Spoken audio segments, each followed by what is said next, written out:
Jakob, kraljevska etapa je torej za nami. Dobra vožnja. Kako je potekala etapa, mogoče od začetka proti koncu, čisto na kratko?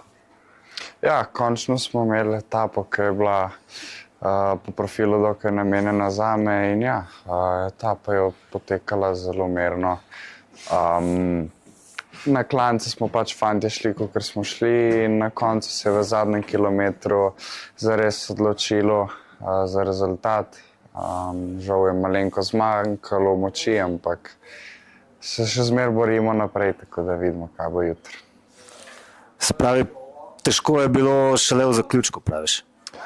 Ne, težko je bilo pač relativno težko je bilo celo etapo, ampak ja, na zaključku je bilo pa res na vso moč in so noge pokazale, katere so najboljše. Jutri na papirju kratka etapa, ampak predtem nas čaka 36 km zaprte vožnje. Kako se bomo te etape lotili? Ja, zelo čudno do organizatorja, ampak okej, za vse je enako.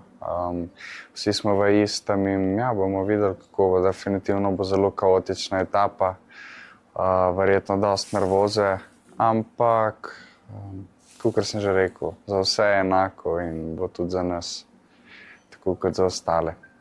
In potem samo še zaključni gorski kronometer, kar ti pa ustreza, daljši, kot je bil seveda prolog v soboto.